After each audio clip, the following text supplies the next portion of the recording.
श्रीराम समर्थ. सुस्वागतम.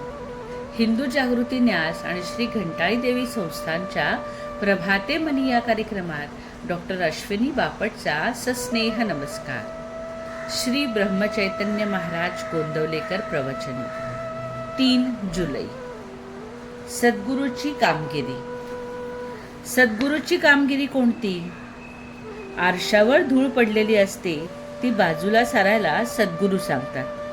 आपले कुठे चुकते ते सद्गुरू सांगतात. सद्गुरू आपल्याला मार्गाला लावतात. स्वप्नामध्ये तलावात पडला म्हणून ओरडू लागला, तोच जागा झाल्यावर ओरडायचा थांबला.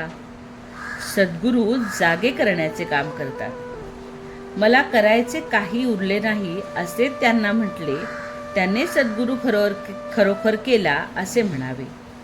एखादा सुखवस्तू गृहस्थ मी स्वस्थ आहे असे म्हणतो, पण ते काही खरे नाही. मन जोवर गिरक्या मारते तोपर्यंत तो स्वस्थ आहे असे म्हणता येणार नाही. शिष्याच्या भावनाच गुरुला गुरुपद देतात. जो शरण जातो त्याचा कार्यभार सद्गुरू उचलतो. ज्याची दृष्टी रामरूप झाली तो खरा गुरु. जे चिरकाल टिकते ते गुरुपद समजावे. खरोखर सद्गुरू म्हणजे मूर्तिमंत नामच होय. गुरुने सांगितलेले अक्षरशः पाळणे हेच खरे साधन. संत कुणालाही देहाने कायमचे लाभलेले नाहीत. संतांना भगवंताचा जो ध्यास असतो तो महत्वाचा आहे. पुष्कळांना संतांची गाठ पडते, परंतु सत्संगतीचे महत्त्व न कळल्यामुळे बहुतेकांना त्यापासून जो व्हायला पाहिजे तो फायदा होत नाही. आपली जी कर्तव्य ठरली आहेत ती आपण बरोबर करावी. व्यापार थोडक्या प्रमाणात केला तर पुढे वाढतो. त्याप्रमाणे कर्तव्य करीत केल्याने फलाची आशा आपोआप सुटेल. आपले कर्तव्य कोणते ते सद्गुरू आपल्याला दाखवून देतात.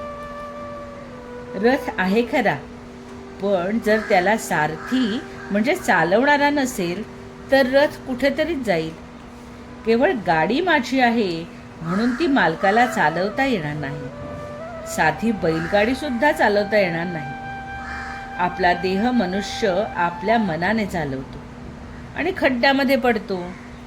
सद्गुरू हे गाडीवानाचे काम करतात आणि आपल्या देहरूपी गाडीला योग्य रस्त्यावरून नेतात. आपण नेहमी भगवंताच्या अनुसंधानात मग्न असावे आणि गाडीवानावर विश्वास ठेवून निर्धास्त असावे. मग कसलाच धोका उरणार नाही. आपल्या नशिबात जेवढे मिळायचे असेल तेवढेच आपल्याला मिळणार अशी वृत्ती बनून आपले हवे पण कमी होईल. मनाची ही वृत्ती झाली की जे घडेल ते भगवंताच्या इच्छेनेच घडेल असे आपल्यालाही वाटू लागेल. असे वाटू लागले की समाधान चालत घरी येईल. पण हे सगळे होण्यासाठी आपल्या अंतःकरणाची शुद्धता हा पाया आहे. बोधवचन. संत चरणी विश्वास, त्याने भगवंत जोडीला खास. आजचा हिंदू कर्तव्य दिनविशेष. 3 जुलै. प्रदोष. प्रदोषकाल रात्री 7:19 ते 9:29. जगाला पसायदानासारखे अमृत देणाऱ्या श्री ज्ञानेश्वर माऊलींचे गुरु संत निवृत्तीनाथांचा आजचा समाधी दिवस.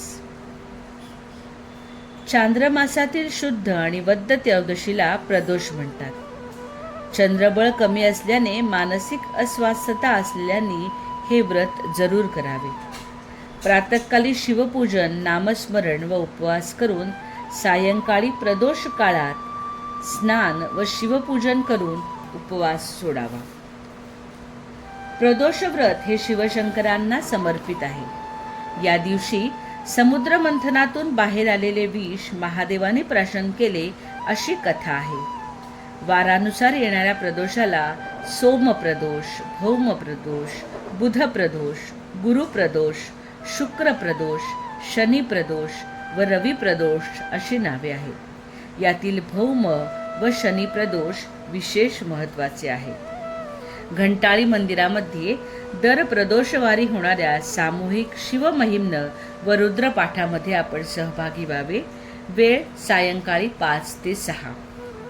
मंडळी, रामरायाचे आणि श्री घंटाळी देवीचे आशीर्वाद आपल्या कुटुंबावर अक्षय राहो. जानकी जीवन स्मरण. जय जय श्रीराम.